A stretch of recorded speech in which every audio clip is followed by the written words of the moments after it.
আল্লাহ বলেছেন ইন্না ইদ্দাতাশ শুহুরি ইনদাল্লাহি 12 শাহরা ইয়াওমা খালাকাস সামাওয়াতি ওয়াল আরদ মিনহা আরবাআতুন হুরুম। আকাশ জমিন যেদিন সৃষ্টি হয়েছে সেদিন থেকে আল্লাহর কাছে পরিগণিত মাস হলো 12টি। তোর মধ্যে 4টি মাস অত্যন্ত সম্মানিত। হযরত আব্দুল্লাহ বিন আব্বাস রাদিয়াল্লাহু তাআলা আনহুমা এবং ইসলামের প্রথম খলিফা হযরত আবু বকর সিদ্দিক রাদিয়াল্লাহু তাআলা আনহু বর্ণনা করেন সে 4টি মাস কোনটি মাস? عن أبي بكر رضي الله تعالى عنه قال قال رسول الله صلى الله عليه وسلم إن الزمان قد استدار كهيئته يوم خلق السماوات والأرض। আসমান জমিন সৃষ্টি হওয়ার পর থেকে যুগের ঘূর্ণয়ন মানে 12টি বৎসর 12টি মাস আল্লাহর কাছে বৎসর হিসাবে পরিগণিত হয়। মিনহা আরবাআতুন হুরুম, তোর মধ্যে 4টি মাস অত্যন্ত সম্মানিত। সালাসুম মুতাওয়ালিয়াত, 3 মাস হচ্ছে লাগাতার ধারাবাহিক। একটা হচ্ছে জিলকদ, আরেকটা হচ্ছে জিলহজ, আরেকটা মুহররম। ওয়া রজব বাইনা জুমাদা ওয়া শাবান, চতুর্থ হচ্ছে রজব মাস। মুসলমান হিসাবে আমাদেরকে এই মাসগুলো নাম জানা দরকার। আমি আবারও বলতেছি, সবাই জানা দরকার। আরবি মাস, আরবি বৎসর কয় মাসে হয়? 12 মাসে। একটু জবান খুলে বলি, কয় মাসে? 12 মাস হয়। আপনারা জানেন, আমি জানি, তারপরেও কোরআনের হাদিসের শব্দগুলো নিজের জবান দিয়ে বের করলে সওয়াব হবে, সে আশায় বলতেছি। কোরআনের 34 নম্বর আয়াতে সূরাতুত তাওবার 10 নম্বর পারায় 11 পৃষ্ঠায় বলা হয়েছে আল্লাহর কাছে পরিগণিত বৎসর হলো 12 মাস দিয়ে হয়। কয় মাস দিয়ে? তোর মধ্যে 4টি মাস নিষিদ্ধ, পবিত্র। এই 4 মাস কি? সালাসুম মুতাওয়ালিয়াত, 4 মাসের মধ্যে 3 মাস হলো ধারাবাহিক। বলেন, জিলকদ, জিলহজ, মুহররম, 3 মাস। আরেকটা হচ্ছে রজব মাস। রমজানের জন্য আলাদা স্পেশালিটি আসে, সেটার জন্য আলাদা ফজিলত হাদিস আলাদা আছে। কিন্তু মুহররম, জিলকদ, জিলহজ এই 3টা নিষিদ্ধ মাস। আরেকটা রজব, 4টা নিষিদ্ধ মাস। 4টা নিষিদ্ধ মাস মানে এই মাসগুলোতে মারামারি নিষিদ্ধ, কাটাকাটি নিষিদ্ধ, অন্যায় করা নিষিদ্ধ। কারণ এই মাসগুলো হাজিরা আল্লাহর ঘরে আসবে। এই আয়াতগুলো নাজিল হয়েছিল মক্কা শরীফে। তো মক্কা শরীফে আল্লাহ মক্কা শরীফের পবিত্রতা রক্ষার্থে জাহেলি যুগে তাদেরকে বললেন, তোমরা অন্য সময় মারামারি করো, অভ্যাস আছে, কিন্তু এই মাসগুলোতে তোমরা মারামারি করবে না, কারণ আমার মেহমানরা এই মাসে এখানে ঢুকবে, কাবা শরীফে ঢুকবে। তাহলে আল্লাহর ঘরের মেহমানদের জন্য আল্লাহ ডাইরেক্ট করে আয়াত নাজিল করে দিয়ে পুরো এলাকাকে পবিত্র করলেন, পুরো মাসকে পবিত্র করে ফেললেন। সুবহানাল্লাহ। তাহলে নিষিদ্ধ মাসের প্রথম মাস হচ্ছে জিলকদ মাস। পবিত্র মাসের প্রথম মাসের নাম জিলকদ মাস। আর বর্তমানে আরবিতে কোন মাস চলে? জিলকদ।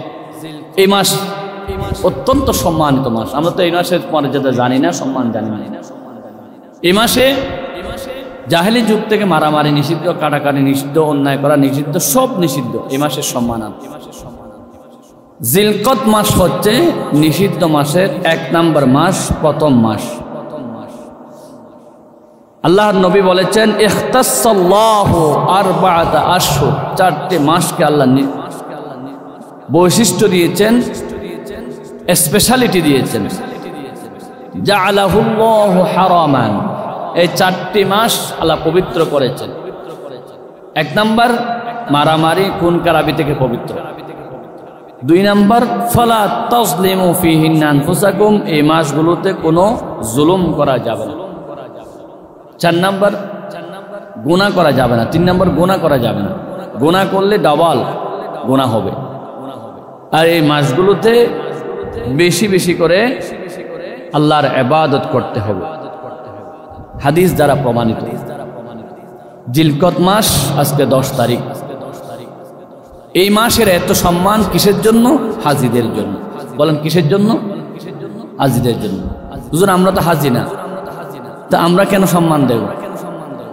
আমরা সম্মান দেব এই জন্য, বধূ হয় একজন কিন্তু অনুষ্ঠান পুরা এলাকায়, বর হয় একজন খানা খায়, ওনার উসিলায় বিয়ের উসিলে 500 জন 1000 জন, কিন্তু বর তো একজন, কিন্তু আয়োজন হয় সবার জন্য। হাজি একজন আল্লাহর মেহমান, সেই উসিলায় আল্লাহ সবাইকে ওই হাজির উসিলায় হাজির সম্মানার্থে মারামারি কাটাকাটি সবকিছু নিষিদ্ধ করে দিলেন, যাতে হাজিরা নিরাপদে যেতে পারে, আসতে পারে। হাজিদের সম্মান এত বেশি, আলহামদুলিল্লাহ। আল্লাহ রাব্বুল আলামিন বলেন, ইন্না আউওয়ালা বাইতিন মুদিআ লিন-নাসি লাল্লাযী বিবাক্কাতা মুবারাকান ওয়া হুদাল লিল-আলামিন। বুঝার আগে বল আলহামদুলিল্লাহ। কুরআনুল কারীম 4 নম্বর পারা 3 নম্বর সূরা সূরাত আলে ইমরানের 96 নম্বর আয়াতে আমার আল্লাহ বলেন, হাজিরা সব যায় আল্লাহর ঘরে। কোন ঘরে? পৃথিবীতে মালয়েশিয়া, ইন্দোনেশিয়া, সিঙ্গাপুর কোথাও গেলে হজ হবে না। হজ করার জন্য যেতে হবে সরাসরি কাবা শরীফে। আল্লাহ রাব্বুল আলামিন বলেন, ইন্না আউওয়ালা বাইত, পৃথিবীর ইতিহাসের প্রথম ঘর, উদিআ লিন-নাস, যেটা মানব জাতির জন্য তৈরি করা হয়েছে, লাল্লাযী বিবাক্কাতা, যেটা মক্কা শরীফে অবস্থিত, ওয়া হুদাও মুবারাকাল লিল-আলামিন, সেই কাবা শরীফ হলো বিশ্ব মানবতার হেদায়েত এবং বরকতের কেন্দ্র। সুবহানাল্লাহ।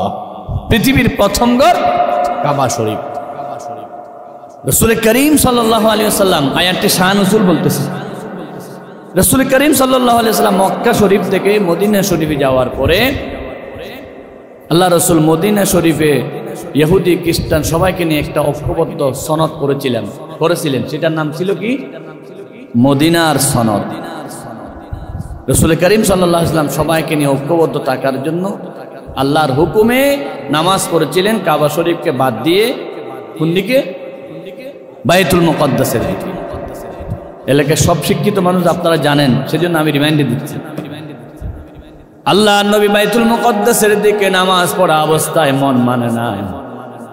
রাসূলের বারবার মনে চায় শুধু কাবা শরীফের দিকে, কখন নামাজ পড়বো, আল্লাহ কখন হুকুম করবে।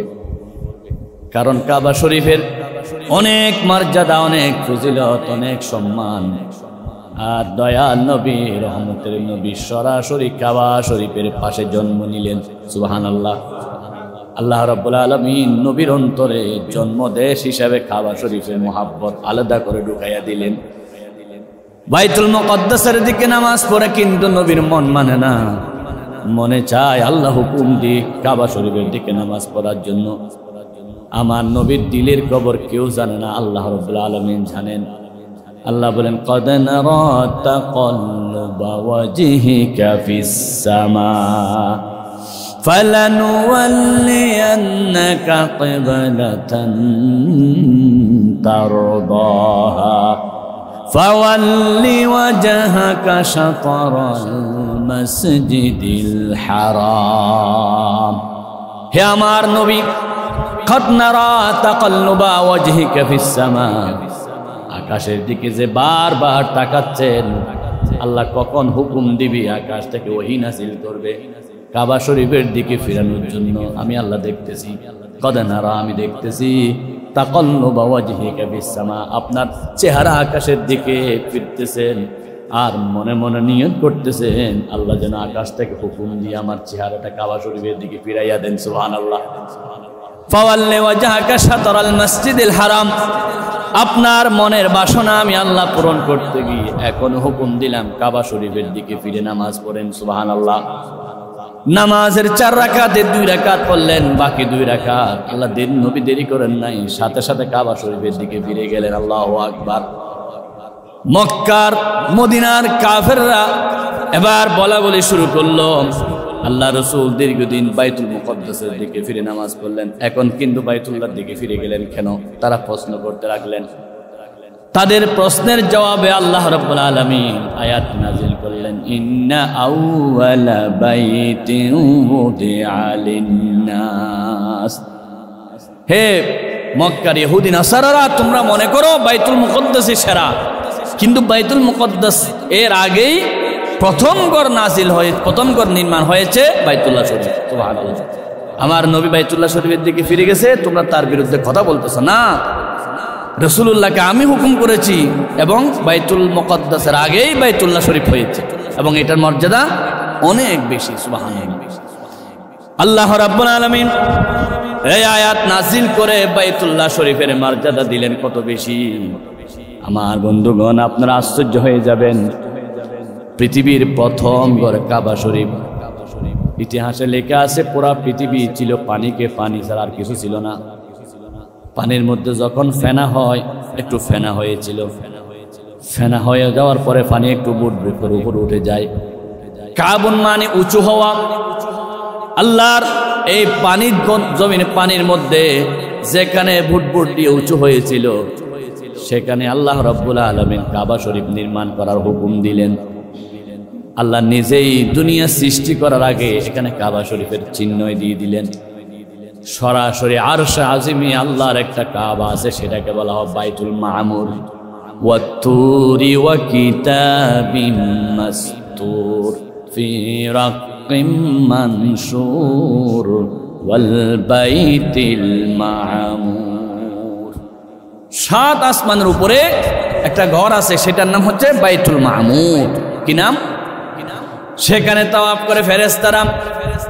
কিতাবে আসছে 70,000 ফেরেশতা একবার তাওয়াফ করে। পৃথিবীতে আরেকবার সুযোগ তারা পায় না, দিনে একবার শুধু তাওয়াফ করতে পারে। যারা একবার করে তারা আর পাবে না। এবার চিন্তা করে দেখুন, কত হাজার কোটি ফেরেশতা আল্লাহ রেখেছেন, একবার তাওয়াফ করার করতে পারে না। সেই বাইতুল মামুর বরাবর জমিনে আরেকটা ঘর আল্লাহ নির্মাণ করলেন। ওই বাইতুল মামুর ফেরেশতারা তাওয়াফ করে, মানুষরা তাওয়াফ করার জন্য বাইতুল মামুর বরাবর একটা ঘর দিলেন, সেটার নাম হলো বাইতুল্লাহ। সুবহানাল্লাহ। ফেরেশতারা তাওয়াফ করতে পারবে কয়বার? একবার। কিন্তু মানুষ বারবার তাওয়াফ করতে পারবে বাইতুল্লাহ শরীফে। আল্লাহ রাব্বুল আলামিন বলেন, এই ইতিহাসের প্রথম ঘর কাবা শরীফ, এটা লাল্লাযী বিবাক্কাতা, এটা 1 নম্বর বৈশিষ্ট্য হলো এটা মক্কা শরীফ। কেন মক্কা শরীফে? ভৌগোলিকবিদরা বলেন পুরা পৃথিবী হচ্ছে ফুটবলের মতো। কিসের মতো? ফুটবল। ফুটবলের একটা গোলাকার আর কি। আজকে বিজ্ঞানে এটা প্রমাণ করেছেন। একটা উঁচু আছে না, উঁচু জায়গা। পৃথিবী, পুরা পৃথিবী হলো ফুটবলের মতো। সর্বোচ্চ জায়গার নাম হচ্ছে কাবা শরীফ। কাবা শরীফের উপরে আর কোনো জায়গা নাই। বলকে উপরে দিলে উপরেই যেটা থাকে সেটা কি? কাবা শরীফের অংশ। পৃথিবীর সর্বোচ্চ অংশের নাম কাবা শরীফ। 2 নম্বর, পৃথিবীর মিডল স্থানে একেবারে মধ্য জায়গার নাম কি? কাবা শরীফ। কাবা শরীফের ডান পাশও যত, বাম পাশও তত, সামনেও যত, পিছনেও তত। পুরা পৃথিবীর মধ্য কেন্দ্রবিন্দু হচ্ছে কাবা শরীফ। এক সময় চট্টগ্রাম শহরের কেন্দ্র ছিল আন্দর কিল্লা। আন্দর মানে মাঝখানে, সেটা নাকি চট্টগ্রামের একেবারে মাঝখানে ছিল এই কিল্লাটা। হাজার হাজার একর জমির উপর 1666 সালে মুঘল সম্রাট শায়েস্তা খান এটা নির্মাণ করেছিলেন। আন্দর কিল্লা শাহজাহ মসজিদ। ওরা চট্টগ্রামের তখন নাম ছিল ইসলামাবাদ। সামনে পিছনে চতুর্দিকে মাঝখানের জায়গায় আন্দর কিল্লা মসজিদ বানানো হয়েছিল। পৃথিবীর ইতিহাসের একেবারে মিডল পয়েন্ট হলো কাবা শরীফ। পৃথিবীর ইতিহাসের সর্বোচ্চ জায়গা হলো কাবা শরীফ। পৃথিবীর ইতিহাসের প্রথম গড়ের নাম হলো কাবা শরীফ। সেই গড়টা আল্লাহ মক্কায় দিলেন। কেন মক্কায় দিলেন? তার 1 নম্বর কারণ, মক্কা পৃথিবীর মিডল পয়েন্টে এবং আমার নবী, আপনার নবী, রহমতের নবী মুহাম্মদ রাসূলুল্লাহ সাল্লাল্লাহু আলাইহি ওয়াসাল্লামের জন্মভূমি। লাল্লাযী বিবাক্কাতা মুবারাকান। কাবা শরীফের 1 নম্বর বৈশিষ্ট্য হলো কাবা শরীফ হলো পৃথিবীর সবচাইতে বরকতের কেন্দ্র। সুবহানাল্লাহ। আরে বরকতের কেন্দ্র যদি না হতো, পৃথিবীতে একসাথে 50 লাখ মানুষ এত খাবার কোথায় পেত? আমার তো মনে হয় এই কাবা শরীফ ছাড়া, মক্কা শরীফ ছাড়া অন্য জায়গায় যদি হজ করতে যেত, হয়তো আল্লাহ যদি ব্যবস্থা করে ভিন্ন কথা, কিন্তু মনে হয় কন্ট্রোল করা কঠিন হয়ে যেত। কেমন বরকত, লক্ষ লক্ষ হাজির খাবার। কোনোদিন কি সমস্যা হয়েছে? হাজিরা খানা পায় নাই, হাজিরা পানি পায় নাই, হাজিরায় সমস্যা হয়েছে? আল্লাহ রাব্বুল আলামিন স্পেশাল রহমত করে এখানে বরকত দিয়েছেন। কেমন বরকত! পৃথিবীর সব জায়গায় খেজুর হয় ছোট ছোট, আর মক্কা শরীফের খেজুর হয় এক একটা এত বড় বড়। পৃথিবীর সব জায়গার পানির নাম সাধারণ পানি, আর মক্কা শরীফের পানির নাম জমজম পানি। সুবহানাল্লাহ। আমি যদি শুধু জমজম পানির মাহাত্ম্য বর্ণনা করি, 1 ঘন্টা 2 ঘন্টা বললো শেষ হবে না। কি বরকত! পানিতে বরকত, খাবারে বরকত, চলাফেরা বরকত, সবখানে বরকত। কাবা শরীফের 2 নম্বর বৈশিষ্ট্য হলো ওয়াহুদাল লিল আলামিন। এই কাবা শরীফ হলো পৃথিবীর সমগ্র জাতির জন্য, দেশের জন্য আমার আল্লাহ হেদায়েতের কেন্দ্র বানাইয়া দিয়েছে। হেদায়েতের কেন্দ্র, হুদাল লিল আলামিন। 3 নম্বর বৈশিষ্ট্য আল্লাহ বলেন ফিহি আয়াতুম বাইনাত। 3 নম্বর বৈশিষ্ট্য হলো সেখানে আল্লাহ রাব্বুল আলামিনের অসংখ্য নিদর্শন রয়েছে। আল্লাহু আকবার। আল্লাহর কত নিদর্শন সেখানে আছে। আল্লাহর নিদর্শন মানে আল্লাহ ডাইরেক্ট, আল্লাহকে দেখি নাই, কিন্তু আল্লাহর কিছু কিছু জিনিস আছে ডাইরেক্ট আল্লাহ রাব্বুল আলামিন নাজিল করে মানুষের জন্য নিদর্শন বানিয়ে রেখেছে। কি সপ্তাহ আশ্চর্য! পৃথিবীর সপ্তাহ আশ্চর্যের চাইতে কোটি গুণ দামি হলো কাবা শরীফের আশ্চর্য। কাবা শরীফের দরজা এক নিদর্শন, কাবা শরীফের যেদিকে পানি পড়ে হাতিমে কাবা আরেক নিদর্শন, মুলতাজিম আরেক নিদর্শন, কাবা শরীফের তাওয়াফের মাঠটা আরেক নিদর্শন, কাবা শরীফের সাফা মারওয়া পাশে এটা আরেক নিদর্শন, জমজম আরেক নিদর্শন। এমনকি কাবা শরীফের পাশে রয়েছে মাকাম ইব্রাহিম। আল্লাহ রাব্বুল আলামিন কোরআন শরীফ বললেন গুরুত্বপূর্ণ একটা নিদর্শন হলো মাকাম ইব্রাহিম। ফিহি আয়াতুম বাইনাতুম মাকাম ইব্রাহিম। অনেক নিদর্শন রয়েছে, বিশেষ করে নিদর্শন নাম কি? মাকামে ইব্রাহিম। সেই মাকাম ইব্রাহিম পৃথিবীর ইতিহাসের একমাত্র পাথর, যে পাথর উপর দাঁড়িয়ে ইব্রাহিম কাবা শরীফ নির্মাণ করলেন। যখন নাকি দেওয়াল লম্বা হলো, পাথর অটোমেটিক লম্বা হয়ে যায়, কাজ শেষ হলে পাথর অটোমেটিক ছোট হয়ে যায়। সুবহানাল্লাহ। এই পাথর উপর দাঁড়িয়ে ইব্রাহিম নবী কাবাগর নির্মাণ করলেন। উঁচু হয়, নিচু হয়, কিসের মাধ্যমে? আল্লাহর হুকুমের মাধ্যমে। পাথর বলে, আল্লাহ আমার পর দাঁড়িয়ে ইব্রাহিম নবী যে কাবা শরীফ নির্মাণ করলো, আমি তোমার কাছে দোয়া করি ইব্রাহিমের পায়ের চিহ্নটা আমি পাথর ধরে রাখি। আল্লাহ বলেন যা, তোমাকে দিলাম হুকুম, যাও। ইব্রাহিমের পায়ের চিহ্ন ধরে রাখলেন। সুবহানাল্লাহ। কিয়ামত পর্যন্ত ইব্রাহিমের পায়ের চিহ্ন ওই পাথর ধরে গেছে। আমরা এই মসজিদে নামাজ পড়ি 20 বছর, কোনো পাথরে কি মসজিদের টাইলস কি আমাদের পা ধরে রেখেছেন? স্মৃতি রাখতে পারে না, মাটি রাখতে পারে, কিন্তু পাথরে পারে না। পৃথিবীর ইতিহাসের ব্যতিক্রম পাথর হলো কাবা শরীফের মাকাম ইব্রাহিমের পাথর। হযরত ওমর রাদিয়াল্লাহু তাআলা আনহু এই মাকাম ইব্রাহিমের পাশে গিয়ে আল্লাহকে বললেন, আল্লাহ তোমার এত সুন্দর নিদর্শন, তোমার ইব্রাহিমের কাবার ইব্রাহিমের পায়ের চিহ্ন ধরে রেখেছেন। আল্লাহ আমার মনে ইচ্ছা করে এই মাকাম ইব্রাহিমের পাশে 2 রাকাত নামাজ পড়ার জন্য। সুবহানাল্লাহ। হযরত ওমর রাদিয়াল্লাহু তাআলা আনহু যার মনের আশা অনুযায়ী আল্লাহর মতান্তরে 16 বার অথবা আরো বেশি বার কোরআন আয়াত নাযিল করলেন। এই আয়াতটা আল্লাহ নাযিল করলেন, ওমর লে তুমি যখন কাবা শরীফের পাশে মাকাম ইব্রাহিমে নামাজ পড়ার আশা করো, আমি আল্লাহ রব্বুল আলামিন আজকে থেকে সকল হাজিদের জন্য ওমরের আশা পূরণ করতে গিয়ে মাকাম ইব্রাহিমের পাশে 2 রাকাত নামাজ পড়াকে সবার জন্য ওয়াজিব করে দিলাম। ওয়াত্তাখিযু মিন মাকামি ইব্রাহিম মুসাল্লা। ইব্রাহিম তোমার পায়ের চিহ্ন যে পাথর ধরে গেছে, সেই পাথরের পাশে নামাজ পড়া হাজিদের জন্য কি ওয়াজিব করে দিলাম। সুবহানাল্লাহ।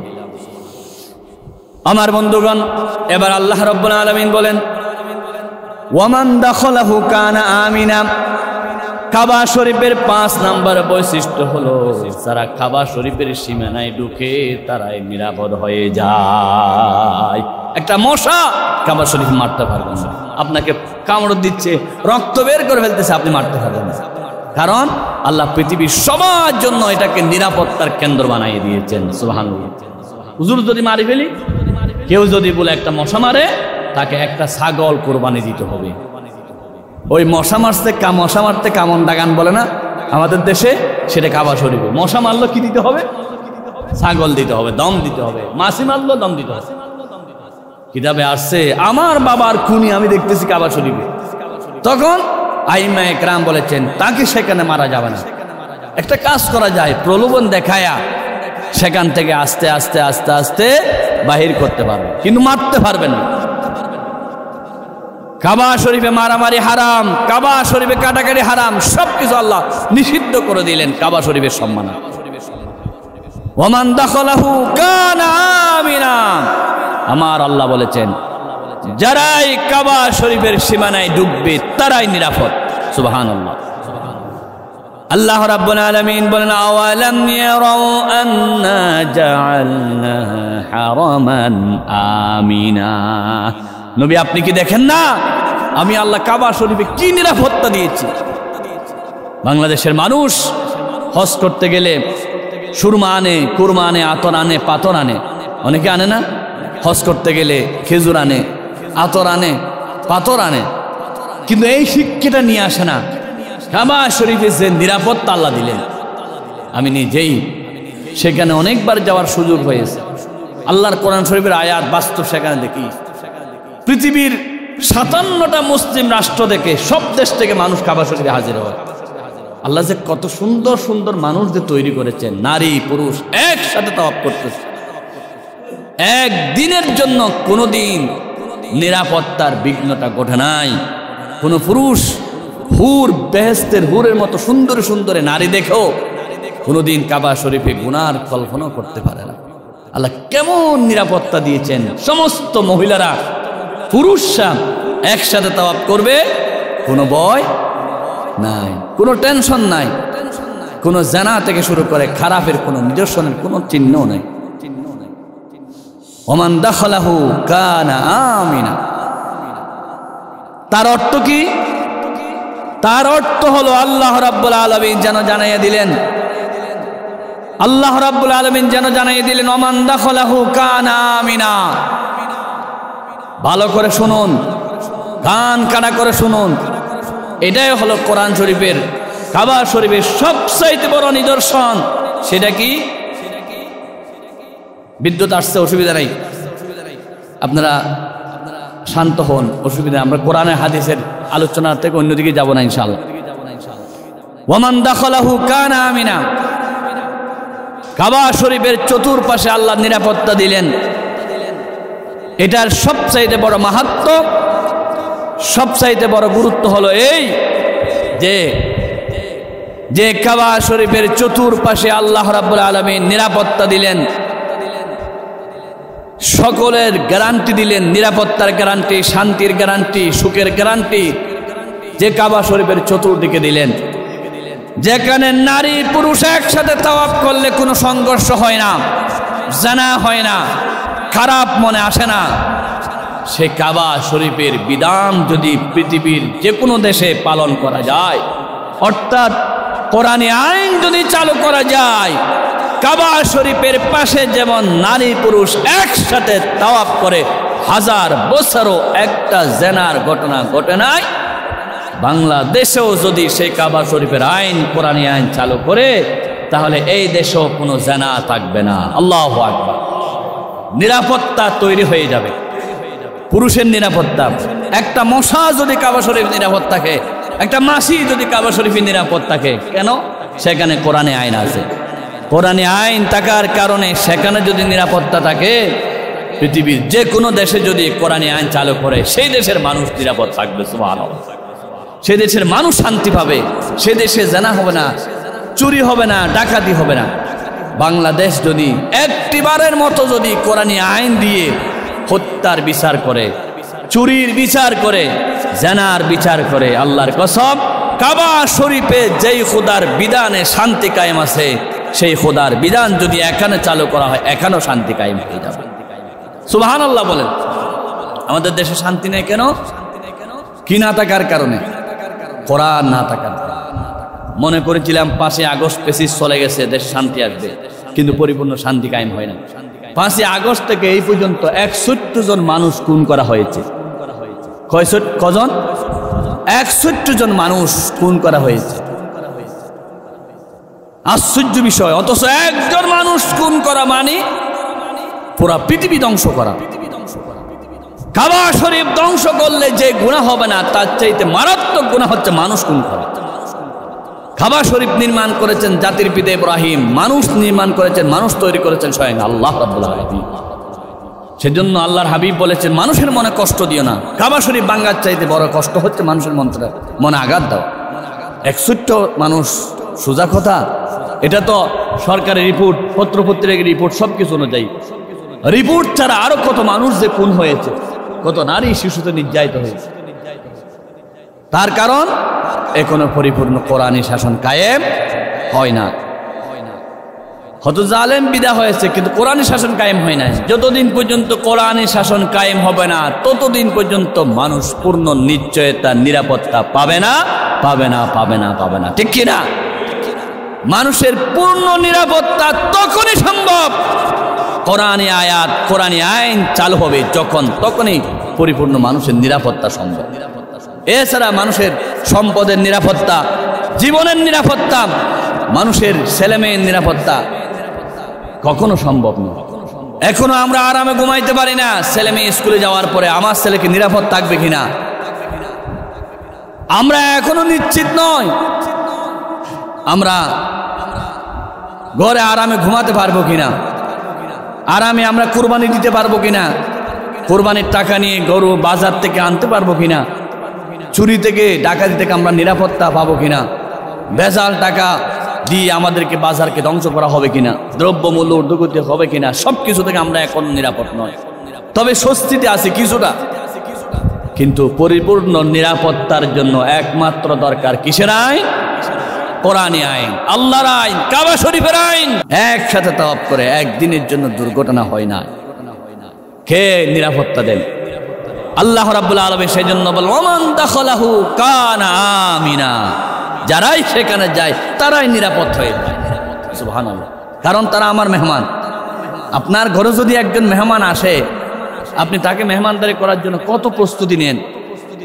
বদরহাটে হয়তো সামুদ্রিক মাছ পাওয়া যাচ্ছে না, আপনি কাজের ডেরে চলে গেছেন, হয়তো এই জিনিসটা এখানে পাওয়া যাচ্ছে না আরেক জায়গায়, আমার মেহমানকে খুশি করতে হবে। তা আপনাকে আল্লাহ সাধ্য দিয়েছেন, সামর্থ্য দিয়েছেন, আপনার মেহমানকে খুশি করার জন্য আপনি লাখ টাকা খরচ করতেছেন। আর আল্লাহর মেহমান, সুবহানাল্লাহ, সহজ কথা নয়। আল্লাহর মেহমান, আল্লাহর মেহমানকে খুশি করার জন্য আল্লাহ কি যে করবে। আপনার কাছে একজন অপরাধী, আপনি বলতেছেন তাকে যেখানে পাই সেখানে আমি শেষ করব। সে আমার ইজ্জত সম্মান নষ্ট করেছে, আমার পারিবারিক ইজ্জত নষ্ট করেছে। আপনি খেপে আসেন তাকে মারার জন্য। কিন্তু একদিন ঘটনাক্রমে ঈদ বলেন, কোরবান বলেন, বা কোনো এক সময় সে আপনার ঘরে ঢুকে গেল। আপনার ঘরে ঢুকে আপনাকে ক্ষমা চেয়ে বলতেছে, ভাই আসলে আপনি আমাকে মারবেন জানি সব কিছু, কিন্তু আমি আপনার ঘরে চলে আসছি আপনার কাছে ক্ষমা চাওয়ার জন্য। তখন আপনার দিলটা নরম হয়ে যাবে। হাই রে, এটা আমার জানের দুশ্মন হতে পারে, কিন্তু এখন আমার ঘরে ঢুকে গেছে আমার কাছে ক্ষমা চাওয়ার জন্য। দুনিয়ার সাধারণ মানুষ যদি নিজের ঘরে কোনো মানুষ আসলে দিলটা নরম হয়ে যায়, আমার আল্লাহ রাব্বুল আলামিন বলেন, আমার বান্দারা কত গুনাহ করেছ, অন্যায় করেছ, অপরাধ করেছ, তুমি যখন এখন আমার ঘরে কাবা শরীফে চলে আসছো, যাও আমি আল্লাহ তোমার সব গুনাহ মাফ করে দিলাম। সুবহানাল্লাহ। সেজন্য সহজ কথা হলো, রমজানের সময় আমি একটা সূত্র দিয়েছিলাম, আমরা সবাই আল্লাহর বান্দা। আমরা যদি আল্লাহর বন্ধু হতে চাই, 3 কোর্সে ডাক্তার যেমন চিকিৎসা করে, একটা শর্ট কোর্স, একটা মিডল কোর্স আর একটা লং কোর্স। শর্ট কোর্স মানে হায়ার অ্যান্টিবায়োটিক দিয়ে আপনাকে 7 দিনে ভালো করে ফেলে। আর মিডল কোর্স মানে 1 মাস আপনাকে চিকিৎসা করবে। আর লং কোর্স মানে সারা জীবন। গ্যাস্ট্রিকের ওষুধ পুরা জীবন খাইতে হয়, ডায়াবেটিস ওষুধ পুরা জীবন খাইতে হয়। আর 1 মাসের ওষুধ দিয়ে আপনার অ্যালার্জি, আপনার কঠিন কঠিন রোগ ভালো করে দিল। আর 1 সপ্তাহের অ্যান্টিবায়োটিক দিয়ে আপনাকে ভালো করে দিল। আল্লাহ রাব্বুল আলামিন যেন বললেন, ও আমার বান্দারা, আমার বন্ধু হওয়ার জন্য তোমাদেরকে 3টা নিয়মে আমি তোমাদেরকে সুযোগ করে দিলাম। একটা হলো শর্ট কোর্স, আরেকটা হলো মিডল কোর্স, আরেকটা হলো লং কোর্স। শর্ট কোর্স মানে আমি আল্লাহ রাব্বুল আলামিন হজের বিধান দিলাম। দুনিয়ার কোনো মানুষ যদি নিজের বাড়িঘর ত্যাগ করে আল্লাহর ঘরে এসে কান্না করে, 8 জিলহজ থেকে 12 জিলহজ পর্যন্ত 5 দিন যদি আল্লাহর হুকুমে হজ আদায় করে, যে সমস্ত কাজে যাওয়া দরকার সব কাজগুলো আদায় করে আল্লাহর কাবা শরীফ ধরে ধরে কাঁদে, আমি রব্বুল আলামিন 5 দিনে আমার বান্দাকে আমার বন্ধু বানায়া দেব। কয় দিনে?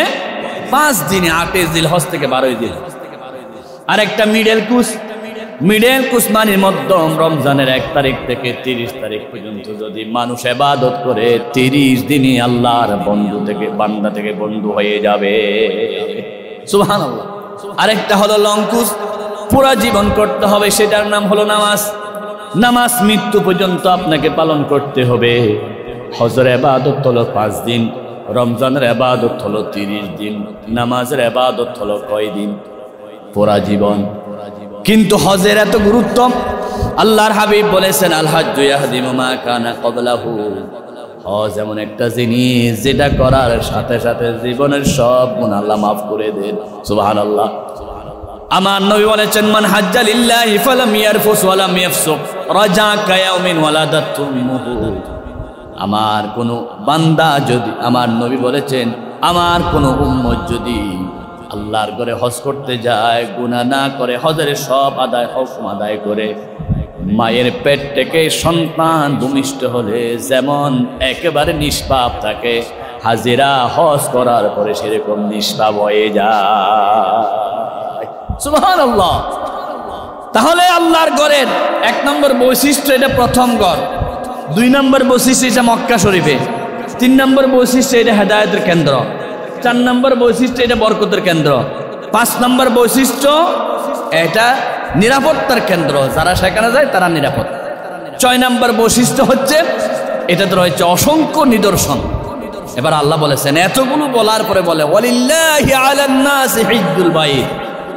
এত কিছু বলার পরে এবার বলতেছে, তোমাদের মধ্যে যার সামর্থ্য থাকে সে যেন আল্লাহর ঘরে হজ করতে চলে যায়। সুবহানাল্লাহ।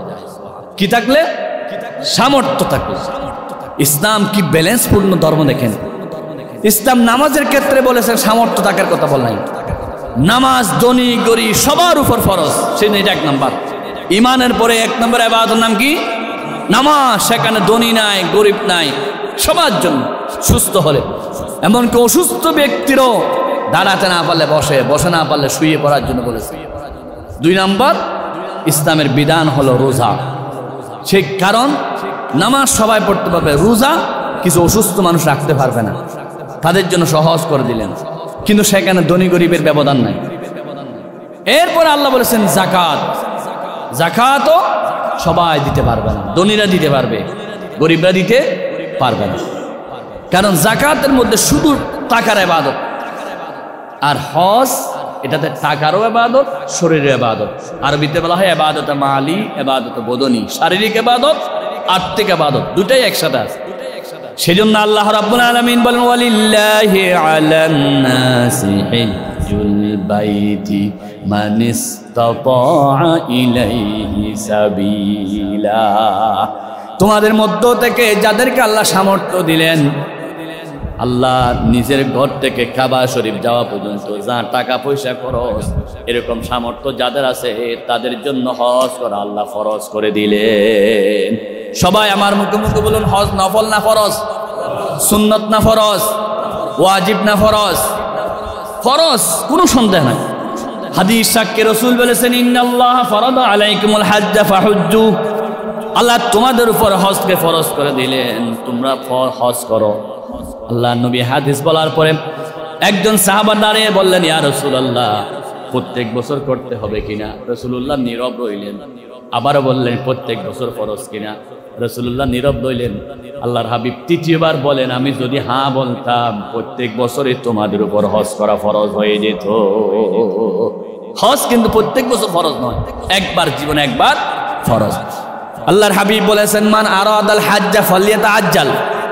আমরা যা যা বাহানা করব সব আল্লাহ জানেন। সেজন্য রাসূলের জবান দিয়ে বললেন, যারা হজ করার জন্য নিয়ত করেছেন, যাদের উপর হজ ফরজ হয়েছে, তারা যেন তাড়াতাড়ি হজ করেন। হজ ফরজ, তাড়াতাড়ি নাকি দেরিতে? শব্দটা মনে রাখবেন, তাড়াতাড়ি আর দেরিতে। আমাদের সমাজের অভ্যাস হলো দেরিতে। হজ ফরজ হয়েছে, এখনো মেয়ে বিয়ে দিনে, কাজ বেশি বাকি। এখনো বিল্ডিং করি নাই, কাজ বাকি আছে। ব্যবসা বাণিজ্য এখনো প্রতিষ্ঠা হয় নাই, তো দেরি আছে। নির্বাচন কয়েকবার করছি, এখনো বিজয় হতে পারে নাই, এটা কাজ করতে হবে আগে। এরকম করে করে আস্তে আস্তে আমরা দেরি করি। এখন হজ করলে কেমনে হবে, আমি তো মানতে পারবো? এখান থেকে এসে আবারও আমি সমস্যা হয়ে যাবে, একেবারে জীবনের লাস্টে হজ করবো। এগুলো হচ্ছে আমাদের অভ্যাস।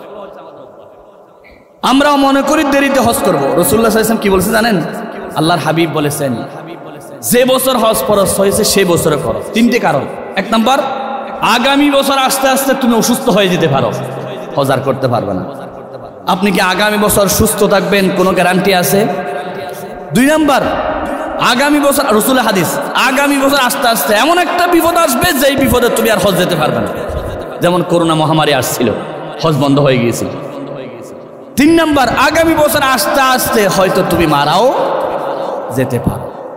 তো তুমি যদি মারা যাও হজ না করে, তুমি যদি মারা যাও হজ আদায় করো নাই, অসুস্থ হয়ে গেলা হজ আদায় করো নাই, মেয়ে বিয়ে দিতে পারো নাই, মেয়ে বিয়ে দেওয়ার আগে হজ আদায় করো নাই, কিন্তু তোমার উপর হজটা ফরজ ছিল। আল্লাহ রসুল বলেছেন, হাদিস, সে যেন ইহুদি হয়ে মারা যায়, আল্লাহর গজব তার উপর নাজিল হোক। রাসূলুল্লাহ ডাইরেক্ট বদদুয়া দিয়েছেন এক ইবাদতের ক্ষেত্রে।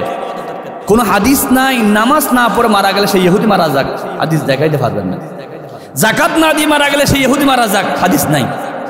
কিন্তু রাসূলুল্লাহ চেহারা কালো করে বললেন, আমার উম্মতের মধ্যে যাদের উপর হজ ফরজ হয়েছে, সে যদি দেরি করে, আগে মসজিদ যাব, পরে যাব, মেয়ে বিয়ে দিয়ে যাব, দোকানপাট করে যাব, বিল্ডিং করে যাব, এরকম দেরি করতে করতে সে যদি হজ না করে মারা যায়, সে যেন ইহুদি এবং নসরা হয়ে মারা যায়। নাউজুবিল্লাহ। আমার দেশের এটা অভ্যাস আছে কি নাই? আগামী বছর চাই না, সামনে দেখা যাক, নিয়ত আছে তো, চলতেছে নিয়ত, সেই নিয়ত করতে করতে কবরে চলে গেল, আর হজে যেতে পারে না। হুজুর, হজ কাদের উপর ফরজ? বর্তমান সমাজে সহজ কথায় যদি আমরা বলি, থাকার জায়গা যেখানে আমরা থাকি, নির্দিষ্ট জায়গা, বসত বাড়ি বলা হয়, সেই থাকার জায়গা ছাড়া 10 লক্ষ টাকা যদি কারো থাকে, কারণ 7-8 লাখ টাকা হজ করতে যায়, পরিবারের 1 লক্ষ টাকা খরচ দিয়ে দিতে হয়। সহজ কথা হলো, টাকার জায়গা ছাড়া যদি 10 লক্ষ টাকা থাকে, ক্যাশ থাকতে হবে না, 10 লক্ষ টাকা জায়গা আছে, 10 একর জমিন আছে, দোকান আছে, বিল্ডিং আছে, যে কোনো প্রজেক্টে নিজের টাকার জায়গা ছাড়া যদি অতিরিক্ত 10 লক্ষ টাকার সম্পদ থাকে, তাকে অবশ্যই হজ করতেই হবে। কয়জনের বুকে হাত দিয়ে বলতে পারবো? ও ভাই, রোগী যদি ডাক্তারের কাছে রোগ গোপন করে, চিকিৎসা ভালো হবে না। হবে? আপনি যদি আল্লাহর কাছে আপনার সম্পদ গোপন করেন, হুজুর আমার কি আছে নাই, আপনি জানেন না, কিন্তু আল্লাহ জানে কিনা। আল্লাহর কাছে সম্পদ গোপন করে যদি আপনি হজ না করে বসে থাকেন, সেই আল্লাহ আপনাকে ফকির বানাতে 1 সেকেন্ডও লাগবে না। লাগবে কিনা? লাগবে না। লক্ষ লক্ষ টাকার মালিক, কোটি টাকা মালিক জাকাত দেয়, লাখ লাখ টাকা, তারপর দেশে জাকাত খোঁজার অবস্থা হয়েছিল, ভূমিকম্পে তার সবকিছু শেষ হয়ে গেছে। প্রমাণিক 1-2টা নাকি 1000টা আছে। আপনার সম্পদে কালকে থাকবে কোনো গ্যারান্টি নেই। কালকে যদি ভূমিকম্প হয়, পরে আবাসিক যদি ডুবে যায়, আপনারটাও ডুবে যাবে, আপনার কিছু থাকবে না। তাহলে আপনি ইহুদি হয়ে মারা যাবেন। হুজুর, এখন তো আমার সামর্থ্য না। সামর্থ্য তো ছিল, আল্লাহ দিয়েছিল, তোমার সুযোগ দিয়েছিল, তুমি তো তখন করো নাই। সেজন্য রাসূল বলেছেন, যে ব্যক্তির উপর হজ ফরজ হয়েছে, সে যদি হজ ফরজ আদায় না করে, সে ইহুদি হয়ে মারা যাক, নাসারা হয়ে মারা যাক, তার উপর আল্লাহর গজব নাজিল হোক। তার চেহারা আমি রাসূল দেখতে চাই না। ভাই, আপনি যাকে মহাব্বত করেন, ভালোবাসেন, আপনার মনে চায় বারবার আপনার তার করে যাওয়ার জন্য, মনে চায় না? মেয়ে একটা বিয়ে দিয়েছেন, আপনার মন মানে না মেয়ের ঘরে যাওয়ার জন্য। ঈদের নামাজ পড়ে আগে আপনার স্বপ্ন কি আমার মেয়ের ঘরে বাড়িতে যাব, আমার মেয়েটা মন ছোট করবে না? বলেন না, সহজ সাক্ষী দেন না, সহজ কথা। আপনার মেয়ের ঘরে না গেলে মন ছোট করতেছে, বিয়েনরা কি বলবে? সুতরাং আপনার কলিজার টুকরা মেয়ের ঘরে ঈদের নামাজ পড়ে আগে গেলেন, আপনার বন্ধুর ঘরে আগে গেলেন, আপনার মহাব্বতের মানুষের কাছে আগে গেলেন। আপনি যেমন আপনার মহাব্বতের মানুষের কাছে যান, পৃথিবীতে সবচাইতে আল্লাহর চাইতে মহাব্বতের কে আছে? আমাদের সবাইকে নিয়ত করতে হবে আমি আগে আল্লাহর ঘরে যাব। সুবহানাল্লাহ বলেন। আল্লাহর ঘরে যাওয়ার নিয়ত করেন, আল্লাহ অবশ্যই ব্যবস্থা করবেন। আলোচনার ফাঁকে দিয়ে কিছু রেফারেন্স দিই, অহংকারের জন্য নয়, সহজে বোঝার জন্য। আমি হাদিসে যখন হজের আয়াতগুলো পড়েছিলাম, চোখের পানি ফেলে আল্লাহকে বলেছিলাম, আল্লাহ যতদিন হজ করব না ততদিন বিয়ে করব না। আমার সিদ্ধান্ত ছিল। এটা ইন্দোনেশিয়াতে আছে, ইন্দোনেশিয়াতে হজ না করলে বিয়ে করা যায় না। সেজন্য ছোট ছোট ছেলে মেয়ে সবাই হজ যায়, আগে হজ তারপরে বিয়ে। আমি নিয়ত করেছিলাম আল্লাহ হজ না করলে আমি বিয়ে করবোই নাই। আল্লাহ রাব্বুল আলামিনের কাছে দোয়া করি, কিন্তু টাকা তো নাই, পয়সা নাই, কিছু নাই, সামর্থ্য নাই। অথচ হজের জন্য সবচেয়ে বড় হচ্ছে নিয়ত করা। কি করা? নিয়ত করা। আমার কাছে টাকাও ছিল না, সম্পদও ছিল না, বিমান ভাড়া তো নয়, রেজিস্ট্রেশন করার টাকা ছিল না। 2005 সালে আমি মাত্র সে বছরে কামিল পাস করেছি। কামিল পাস করার পরীক্ষা দেওয়ার সাথে সাথে আল্লাহর পক্ষ থেকে আমার কাছে আসলো নিয়ামত, সে বছরে হজে যাওয়ার। সুবহানাল্লাহ। আল্লাহ রাব্বুল আলামিনের কোরআনের নির্দেশ অনুযায়ী হাদিসের যা যা হাদিসে পড়ছি, কোথায় ওহী নাজিল হয়েছে, কোথায় রাসূলুল্লাহ কি করেছে, সব হাদিসে পড়ছি, বাস্তব গিয়ে দেখে আসছি। আল্লাহকে বললাম এগুলো দেখে দেখে এখন ওয়াজ করতে আমার সহজ হবে। কোথায় উহুদ, কোথায় মদিনা, কোথায় হুদাইবিয়া, সব নিজের চোখে দেখে আসছি। এখন জাতির কাছে বর্ণনা দিতে আমার সুযোগ হচ্ছে। সেজন্য আমি ওয়াজ করার আগে, বিয়ে করার আগে নিয়ত করেছি, যা কোরআনে পড়েছি, যা হাদিস পড়েছি তা দেখে আসবো। দেখি এসের জাতিকে বলতে পারি হজের বিধানগুলো এবং মক্কা মদিনার চিত্রগুলো যাতে বলতে পারি। আল্লাহ রাব্বুল আলামিন আমার কাছে সামর্থ্য ছিল না, টাকা ছিল না, বিনা পয়সায় আল্লাহ আমাকে আল্লাহর ঘরে নিয়ে গেলেন। আলহামদুলিল্লাহ বলে আলহামদুলিল্লাহ। গত বছরও সেই ব্যবস্থা হলো, আমি কল্পনাও করি নাই।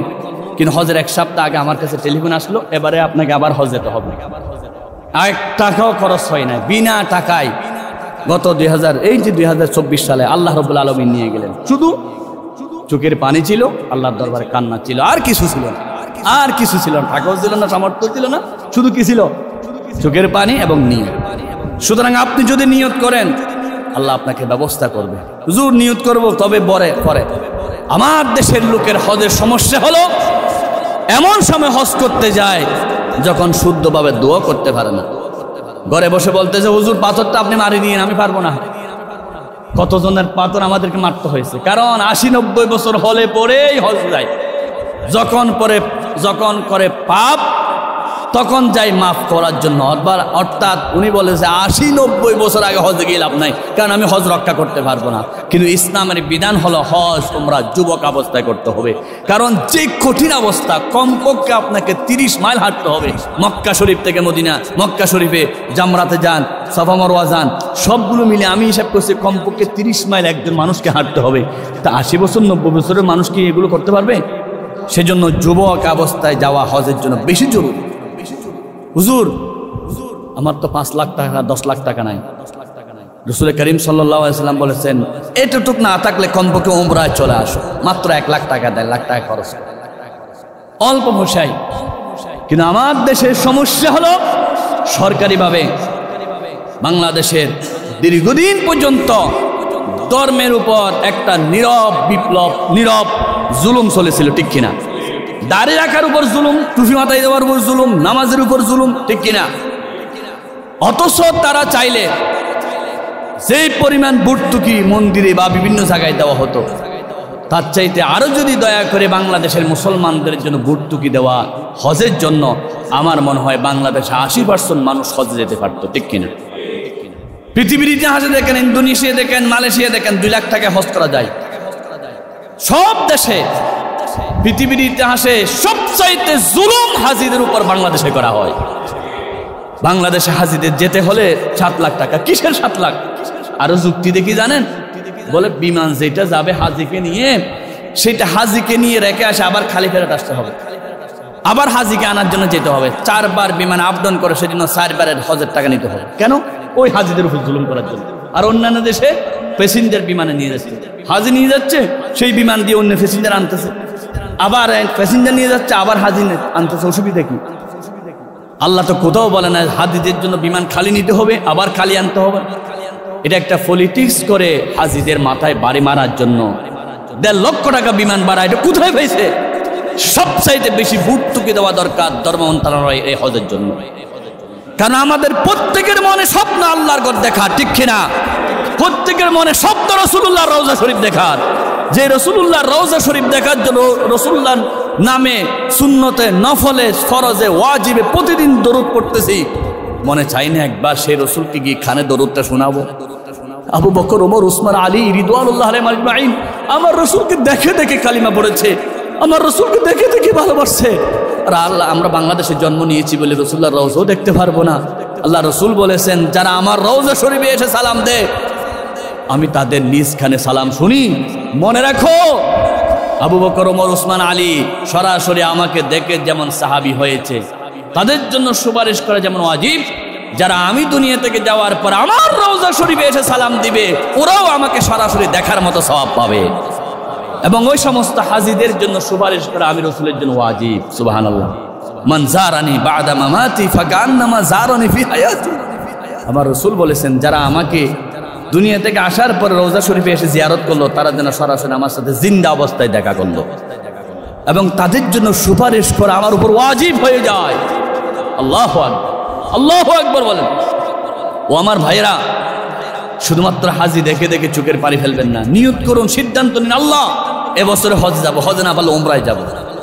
কিন্তু আমরা সাথে সাথে জোর দাবি জানাচ্ছি, বাংলাদেশ সরকার যারাই দায়িত্ব পালন করে তাদের 1 নম্বর উচিত হলো হাজিদের জন্য ভর্তুকি দিয়ে হলো ইন্দোনেশিয়া, মালয়েশিয়ার মতো 2 লক্ষ টাকার ব্যবস্থা করে আমাদের জন্য হজের ব্যবস্থা করা দরকার আছে কি নাই? এটা সকল মুসলমানের প্রাণের চাইতে প্রিয় দাবি। আমরা সবাই রাসূলুল্লাহর রওজা দেখতে চাই। 5 ওয়াক্ত নামাজ পড়ি কাবা দেখে দেখে, কাবা শরীফের দিকে, সেই কাবাকে সরাসরি দেখতে মনে চাই না? চাই কি চাই না?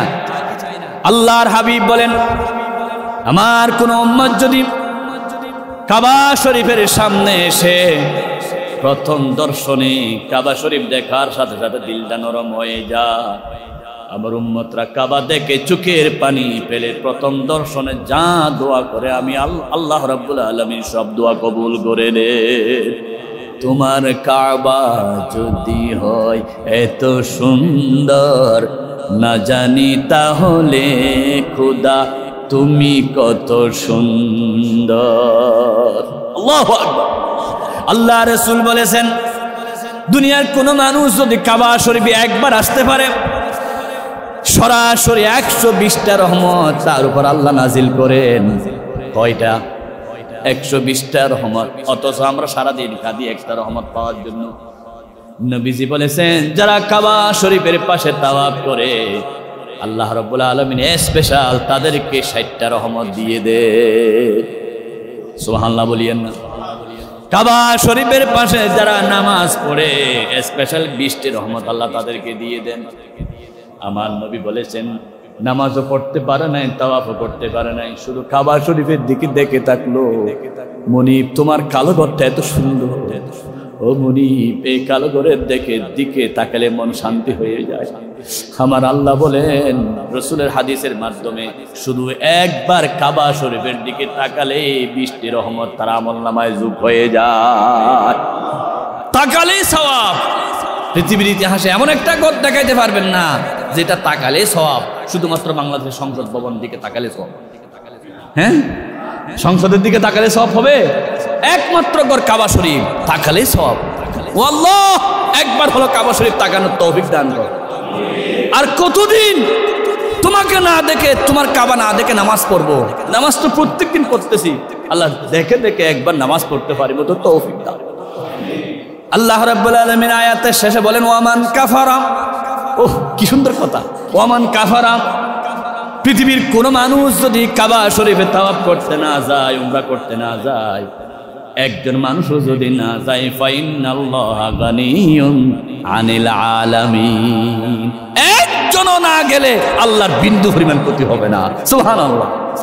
কক্সবাজার পর্যটকের এরিয়া, 1 সপ্তাহ যদি পর্যটক না যায় লাল বাতি জ্বলবে, ঠিক কিনা? জ্বলবে না? কারণ ওরা পর্যটকের তাদের ব্যবসা করে পয়সা কামায়। পৃথিবীর সব পর্যটক এলাকা পর্যটক গেলে পয়সা পায়, না হয় পয়সা পায় না। কারণ লাল বাতি জ্বলবে, কারণ তাদের ব্যবসাই লাল। খারাপ অবৈধ পথে ব্যবসা করতেছে, নারী নিয়ে ব্যবসা করতেছে, মানুষকে ঠকায় ব্যবসা করতেছে। পৃথিবীর ইতিহাসে একমাত্র কাবা শরীফ, একজন হাজিও যদি না যায় আল্লাহর ঘরে লাল বাতি জ্বলবে না। আল্লাহ সেটা বলে দিল, ওমান কাফারা ফা ইন্নাল্লাহা গানিয়্যুন আনিল আলামিন।